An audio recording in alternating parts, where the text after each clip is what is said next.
찬송가 407장으로 찬송하시겠습니다. 407장 찬송입니다.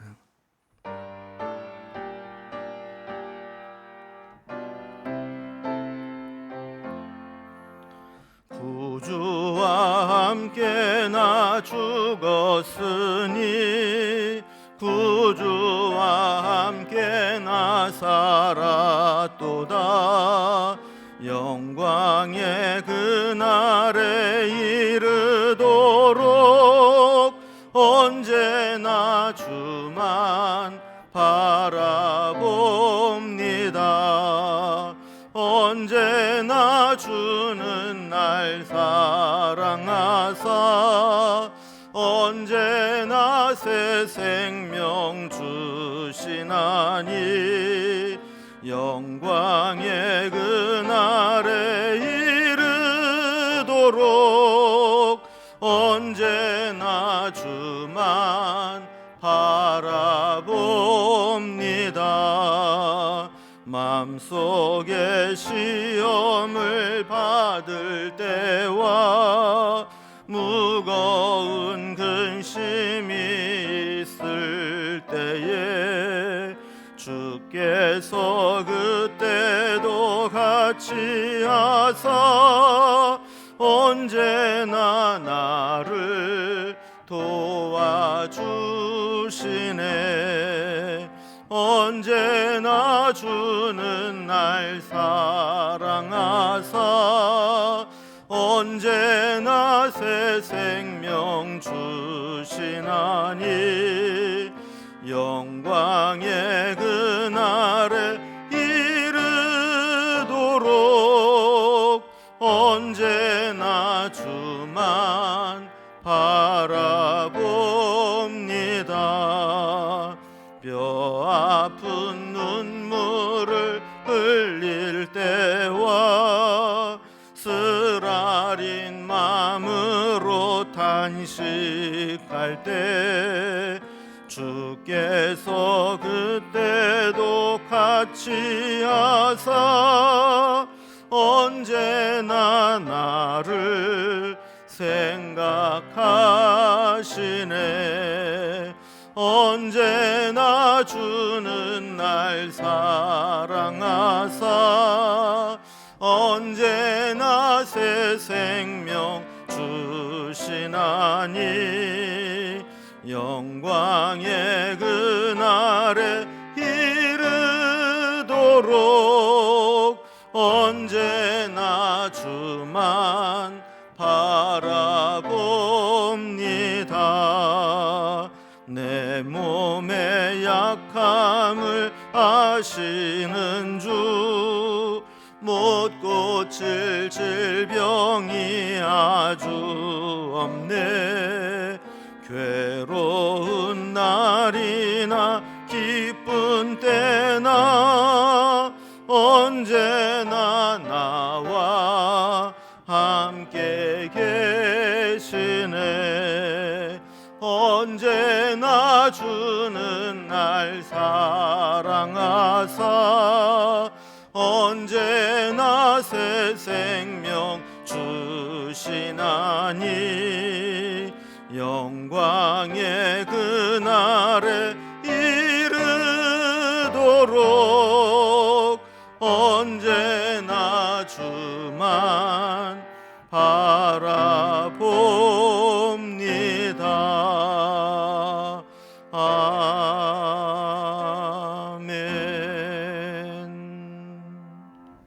아멘. 오늘 함께 나눌 하나님 말씀은 구약성경 욥기 19장 1절에서 12절까지 말씀입니다. 욥기 19장 1절에서 12절까지 779면에 있습니다. 이 말씀을 제가 봉독해 올리겠습니다. 욥이 대답하여 이르되 너희가 내 마음을 괴롭히며 말로 나를 짓부수기를 어느 때까지 하겠느냐. 너희가 10번이나 나를 학대하고도 부끄러워 아니하는구나. 비록 내게 허물이 있다 할지라도 그 허물이 내게만 있느냐. 너희가 참으로 나를 향하여 자만하며 내게 수치스러운 행위가 있다고 증언하려면 하려니와 하나님이 나를 억울하게 하시고 자기 그물로 나를 에워싸신 줄을 알아야 할지니라. 내가 폭행을 당한다고 부르짖으나 응답이 없고 도움을 간구하였으나 정의가 없구나. 그가 내 길을 막아 지나가지 못하게 하시고 내 앞길에 어둠을 두셨으며 나의 영광을 거두어 가시며 나의 관모를 머리에서 벗기시고 사면으로 나를 헐으시니 나는 죽었구나. 내 희망을 나무 뽑듯 뽑으시고 나를 향하여 진노하시고 원수같이 보시는구나. 그 군대가 일제히 나와서 길을 도두고 나를 치며 내 장막을 둘러 진을 쳤구나. 아멘. 오늘 살펴보게 될 19장의 말씀은 빌닷이 두 번째로 욥에게 정죄하고 또 이야기를 나눌 때 그 이야기를 들은 욥이 빌닷의 말에 대해서 반론을 펼치는 내용입니다. 친구들이 계속 번갈아 가면서 자기를 정죄하고 비난할 때 욥이 정말 하고 싶은 얘기는 뭐냐면, 그렇게 나를 겉모양만 보고 정죄하기 전에 하나님의 섭리를 좀 생각해 볼 수는 없느냐 하는 거죠. 내 고난을 반드시 죄의 결과라고만 볼 것이 아니라 그 속에 하나님의 뜻과 섭리가 있을 수도 있다는 것을 생각을 좀 하면 좋겠다라는 반론을 펴고 있습니다. 요즘 이제 사회적으로 문제가 되고 있는 것 중에 하나가 이제 집단 따돌림이라는 겁니다. 코로나도 사실 그런 게 있잖아요. 확진자로 이렇게 드러나게 되면 집단 따돌림을 당하거나 또 이렇게 혐오 대상이 되고 이런 것들이 있는 거죠. 이럴 때 사실 1대1로 상대를 해도 억울한 말을 들으면 속이 상하고 분하고 참기 힘든데, 이렇게 여러 사람이 한 사람을 공격을 하고 무시하고 몰아붙이게 되면 아마 그건 감당하기 힘든 고통이 될 겁니다. 그래서 연예인들도 댓글을 보면서 한두 사람이 이야기하는 게 아니라 여러 사람들이 험한 말을 하면 그 말이 상처가 돼서 견디지 못하고 결국 극단적인 선택을 하곤 하지 않습니까?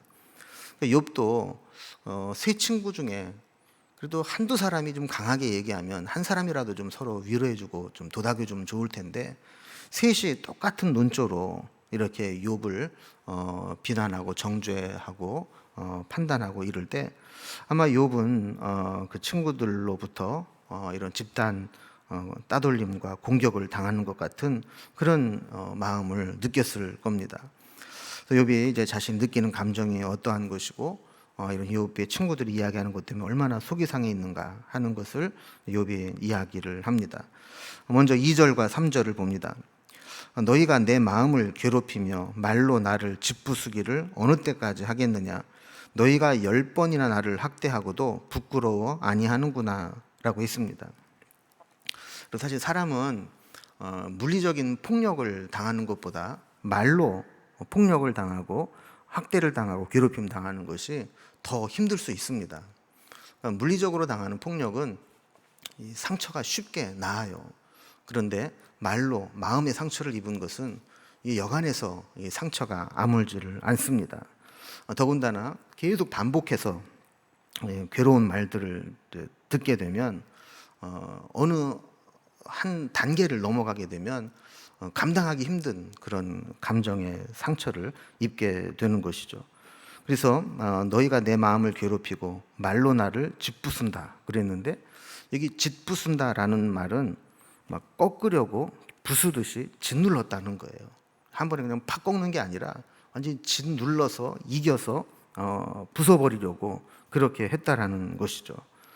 그러니까 욥의 이 친구들이 그들의 논리로 욥을 굴복시키기 위해서 아주 심한 말로 계속해서 그가 쓰러질 때까지, 항복할 때까지 이렇게 계속 고통을 주고 말로 상처를 주었다라는 겁니다. 그러면서 나를 학대하고도 부끄러워 아니하는구나.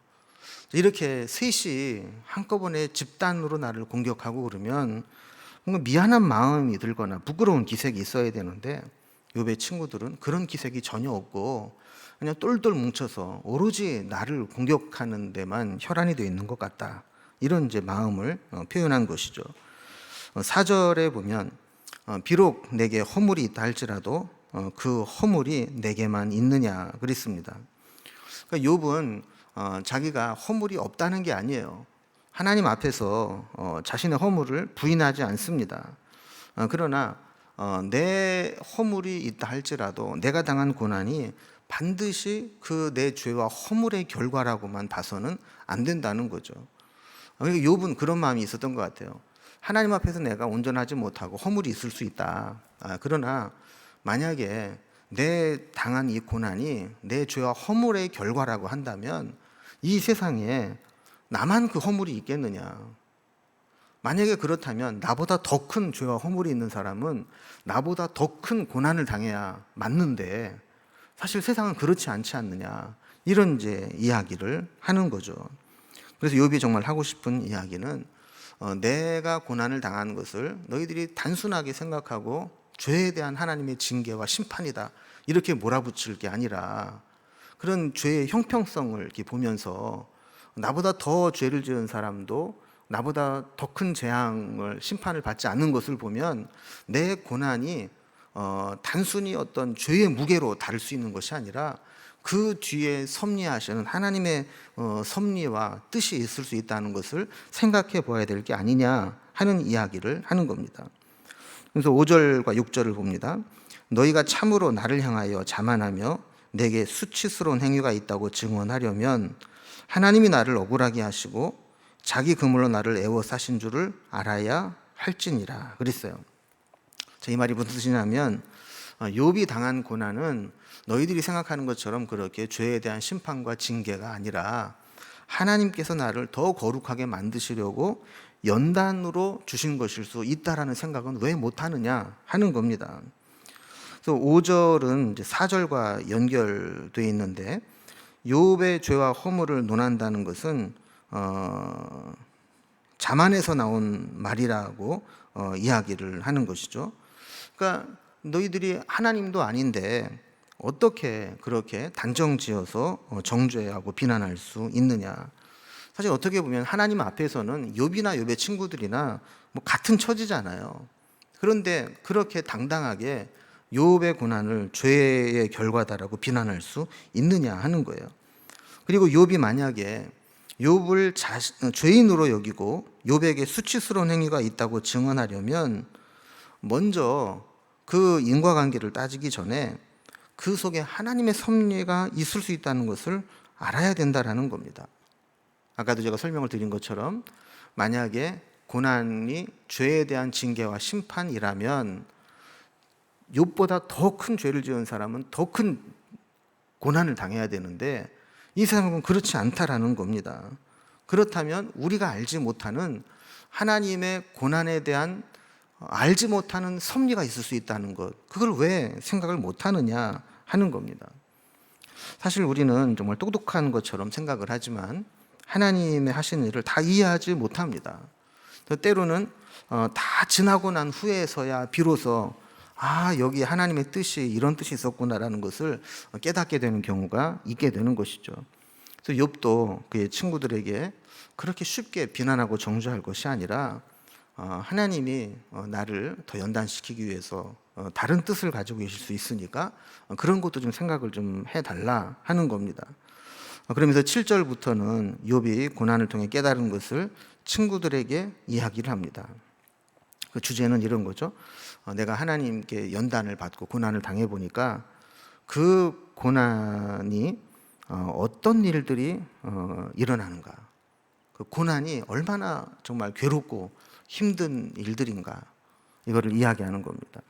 어떻게 보면 아까 또 이제 우리가 계속 이제 살펴보지만 어제도 살펴본 내용과 같이 욥의 친구들은 공감 능력이 없잖아요. 자신들이 그런 고난을 안 당해 보니까 그 고난이 얼마나 처절하고 얼마나 힘든 것인지를 모르니까 쉽게 이 고난에 대해서 정죄를 하게 되는데, 욥이 지금부터 얘기하는 거는 내가 고난을 당해 보니까 이 정도로 힘들더라. 그거를 너희들이 한번 들어봤으면 좋겠다 하는 겁니다. 자, 그러면 욥이 고난과 연단을 받을 때 어떤 일들이 일어났을까요? 첫 번째로는 기도 응답이 거절되는 것처럼, 보류되는 것처럼 느꼈다는 겁니다. 7절을 보면요, 내가 폭행을 당한다고 부르짖으나 응답이 없고 도움을 간구하였으나 정의가 없구나. 여기 보면 부르짖었다, 또 간구했다. 이 이야기는 우리가 힘든 상황을 만났을 때 하나님 앞에 기도하고 도움을 청하는 간구를 하게 되는데, 아무리 내가 고통을 당해서 부르짖어도 응답이 없고 정의로운 판결이 내리지 않았다라는 겁니다. 여러분, 우리가 이제 평소에도 내가 기도한 것이 응답되지 않으면 그 참 응답될 때까지 시간이 참 지루하고 힘이 듭니다.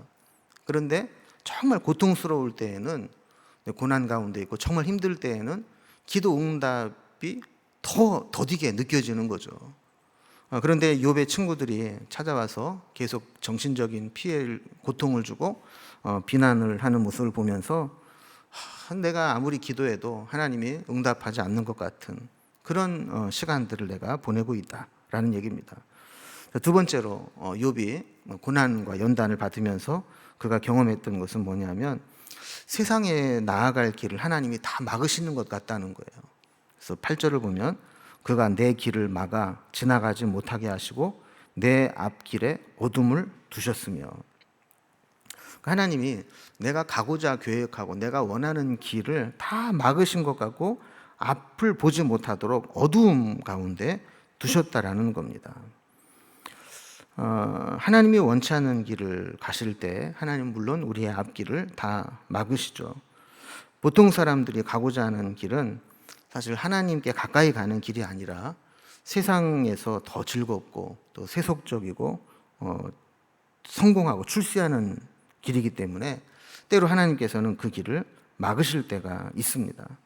그리고 심한 경우에는 앞길이 보이지 않는 것처럼 그렇게 느낄 때가 있는데, 욥이 고난을 당하고 나서 보니까 꼭 그런 느낌이라는 거예요.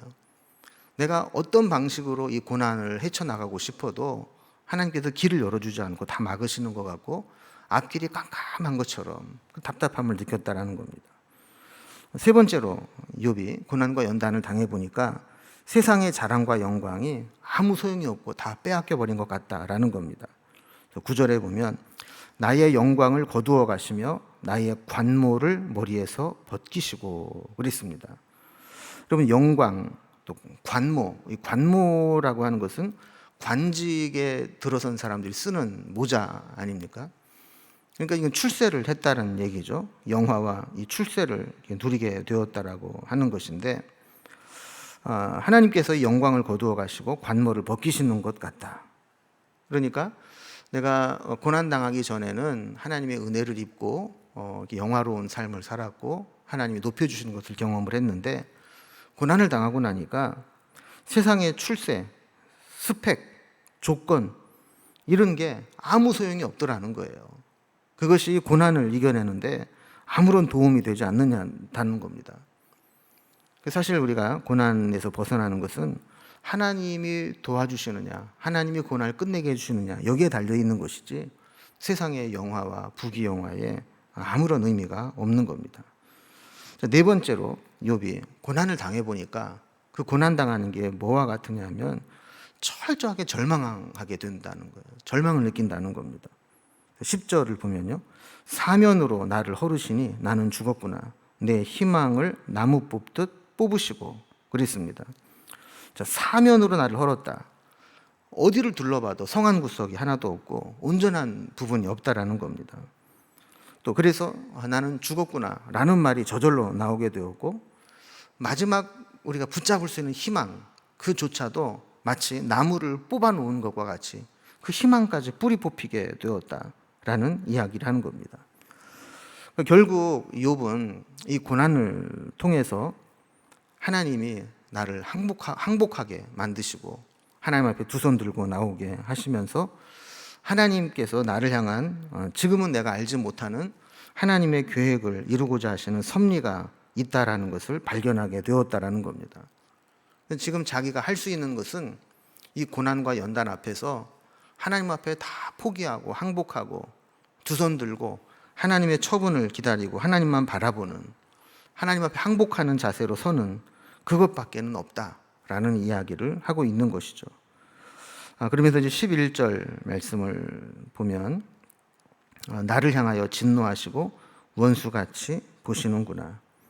하나님께서 아주 얼마나 혹독하게 나를 연단시키시는지 마치 나를 향해 진노하고 원수 보듯 대하면서 그렇게 전혀 일말의 어떤 자비나 긍휼이나 불쌍여김 없이 너무나 가혹하게 나를 연단하시는 것 같다.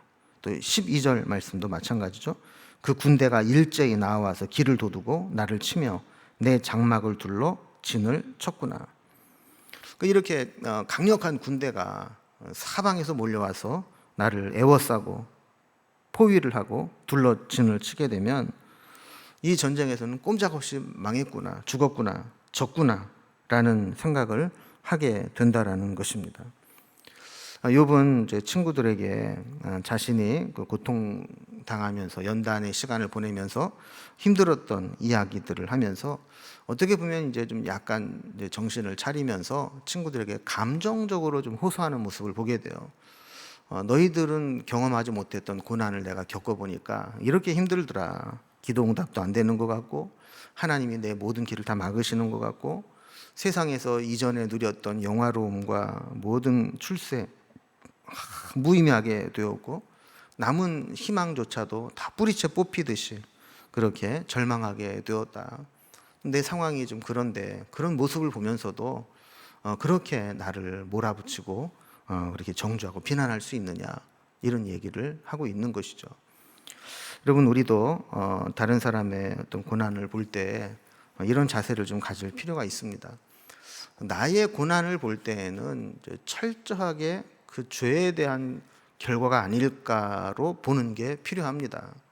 자기 자신을 성찰하고 내 고난을 통해서 하나님이 나로 하여금 변화시키고 바꾸고 끊어버리고 싶은 것들이 뭐가 있을까 이렇게 자기 자신에 대해서 엄격하게 기준으로 삼고 다른 사람의 고난을 볼 때에는 그 엄격한 칼날을 거두고 저 사람에게 향한 하나님의 뜻이 무엇일까? 하나님의 섭리가 숨어있는 섭리가 무엇일까? 이런 것들을 생각하면서 그가 이 믿음의 시험과 시련을 잘 이겨내고 믿음으로 승리할 수 있도록 도와주는 그런 자세가 필요한 것이죠. 그래서 우리도 쉽게 다른 사람의 고난을 정죄하기보다는 그 뒤에 숨어있는 하나님의 뜻이 무엇일까? 이것을 먼저 찾을 수 있는 영적인 안목과 그런 분별력들이 있기를 주님의 이름으로 기원합니다. 기도하겠습니다. 하나님 아버지, 우리가 살다 보면 어쩔 수 없이 고난을 당할 때가 있습니다. 그리고 또 우리 주변에도 또 감당하기 힘든 고통스러운 시간들을 보내는 성도들이 있는 것을 보게 됩니다. 그럴 때 우리는 나 자신의 고난에 대해서는 엄격한 잣대를 가지고 하나님이 혹시라도 나의 죄 때문에 징계하시는 것은 아닌지, 내가 이번 기회에 끊어야 될 죄는 어떤 것이 있는지 돌아보는 기회로 삼게 하시고, 또 다른 사람의 고난을 볼 때에는 그 속에 숨어져 있는 하나님의 뜻과 섭리를 인정하면서 정죄하고 비난하기보다 그가 어떻게 믿음의 시련과 시험을 이겨내고 믿음으로 우뚝 설 수 있을까, 그를 위해 중보하며 기도하며 그를 도와주고 세워주는 믿음을 가질 수 있도록 인도해 주옵소서.